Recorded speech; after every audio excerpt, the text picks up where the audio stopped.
Arti dari nama Majapahit yaitu bermula pada saat Raden Wijaya kemudian diberi hutan Tarik. Ia membuka hutan itu dan membangun desa baru. Desa itu dinamai Majapahit yang namanya diambil dari buah maja dan rasa pahit dari buah tersebut. Konon awal mula kerajaan Majapahit berdiri setelah runtuhnya kerajaan Singosari akibat pemberontakan Jayakatwang pada tahun 1292 Masehi. Cucu Kartanegara Raja Singosari dikalahkan Jayakatwang yang berada di bawah tekanan yaitu Raden Wijaya, kemudian melarikan diri. Selama pelariannya ia menerima bantuan dari Arya Wiraja.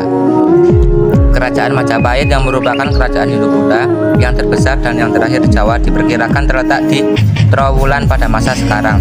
Negara Akro Maritim ini didirikan oleh Raden Wijaya di Desa Tarik pada tahun 1294 Masehi.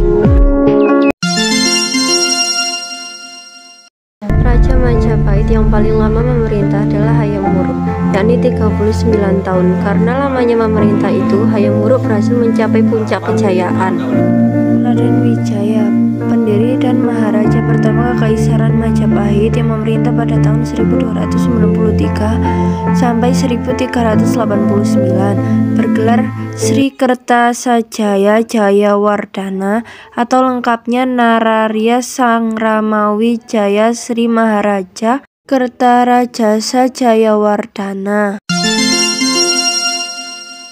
Kehidupan sosial Kerajaan Majapahit. Kehidupan sosial Kerajaan Majapahit terbagi dalam kelompok masyarakat berdasarkan dari pekerjaan. Umumnya, rakyat Majapahit adalah petani, sisanya pedagang dan pengrajin. Selain bidang pertanian, Majapahit juga mengembangkan perdagangan dan pelayaran. Menurut catatan perdagangan Tiongkok, penambahan komoditas ekspor Jawa pada zaman Majapahit meliputi lada, kain, garam, dan bunga kaktua.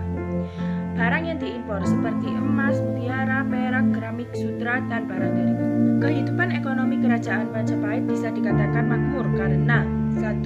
Wilayah Majapahit merupakan daerah yang sangat cocok untuk kegiatan pertanian seperti tanaman padi. 2. Perdagangan yang ada di wilayah pelabuhan-pelabuhan di Pantura atau pantai utara Jawa yang merupakan tempat berkumpulnya komoditas rempah-rempah yang didatangkan dari Maluku. Kekuasaan di Kerajaan Majapahit bersifat teritorial dan desentralisasi, didukung dengan birokrasi yang rinci. Raja Majapahit dianggap sebagai penjelmaan dewa tertinggi, maka memiliki otoritas politik tertinggi sebagai penguasa. Seorang raja dibantu oleh pejabat-pejabat birokrasi. Satu kitab Negara Kertagama karangan Empu Prapanca. Negara Kertagama berarti negara dengan tradisi agama yang suci. Kitab ini sebetulnya tidak ditemukan dalam kakawin Negara Kertagama, sebab Empu Prapanca menyebut karyanya dengan judul Dewa Cawarnana yang berarti uraian mengenai desa-desa. Kitab ini berisi tentang istilah raja Majapahit, keadaan kota raja, candi makam raja, upacara serada, wilayah kerajaan Majapahit, dan negara-negara bawaan Majapahit.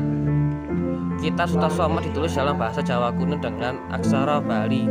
Bagian dari kakawin ini dijadikan semboyan Negara Kesatuan Republik Indonesia, yaitu Bhinneka Tunggal Ika.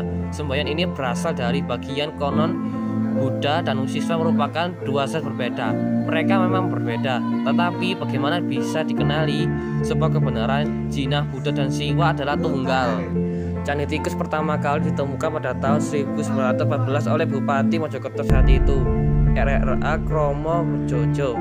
Para ahli memperkirakan candi ini sebagai peninggalan Raja Majapahit pada abad ke-14 di pemerintahan Hayam Wuruk. Candi ini diperkirakan sebagai tempat mandi raja dan upacara tertentu yang dirayakan dalam kolong-kolong candi.